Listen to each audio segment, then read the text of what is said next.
राजस्थान में अब अगले कुछ ही महीनों में विधानसभा चुनाव होने हैं। इसी को लेकर प्रदेश की प्रमुख पार्टियां तैयारियों में जुट गई है।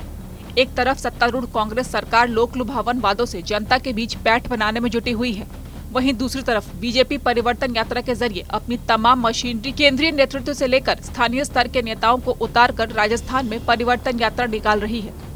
हालांकि तमाम योजनाओं, वादों और यात्रा के बावजूद भी विधानसभा में पहुंचने के लिए एक उम्मीदवार को अपनी चुनावी सीट से जीत सुनिश्चित करनी पड़ती है।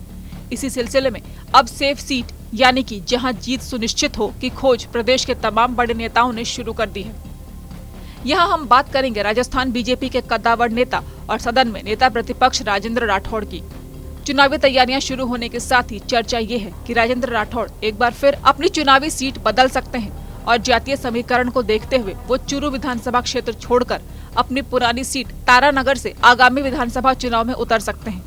इसके अलावा राजेंद्र राठौड़ की नजर विद्याधर नगर, झोटवाड़ा और धौलपुर की राजाखेड़ा विधानसभा सीटों पर भी है। राजनीतिक जानकारों की माने तो राजस्थान की राजनीति में राजपूतों की एक अच्छी खासी वोट बैंक है, जिसकी पकड़ विद्याधर नगर, राजाखेड़ा और तारानगर सीटों पर है और वहां चुनावी जीत में अहम भूमिका भी निभाते हैं। इसलिए नेता प्रतिपक्ष राजेंद्र राठौड़ की नजर इन सीटों पर है। लेकिन सीट बंटवारे में पार्टी उस पर क्या निर्णय लेती है वो घोषणा होने के बाद ही पता चलेगा। वहीं नेता प्रतिपक्ष राजेंद्र राठौड़ ने अपनी चुनावी पारी की शुरुआत 1980 के विधानसभा चुनाव से की थी।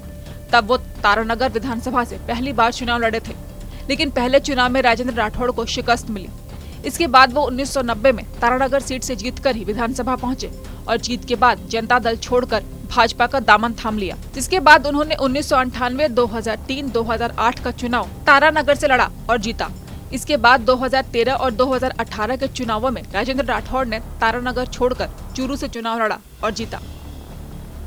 आपको बता दें कि राजेंद्र राठौड़ राजस्थान की राजनीति में एक बड़े नाम माने जाते हैं, क्योंकि वो लगातार 7 बार चुनाव जीतकर विधानसभा पहुंचे हैं और 2018 में हार के बाद भाजपा ने उन्हें सदन में उपनेता प्रतिपक्ष की जिम्मेदारी दी। फिर गुलाब चंद कटारिया के राज्यपाल बनने के बाद वो सदन में नेता प्रतिपक्ष भी बने। इसके अलावा राजेंद्र राठौड़ चिकित्सा मंत्री, ग्रामीण विकास एवं पंचायती राज मंत्री और संसदीय कार्य मंत्री की जिम्मेदारी भी निभा चुके हैं।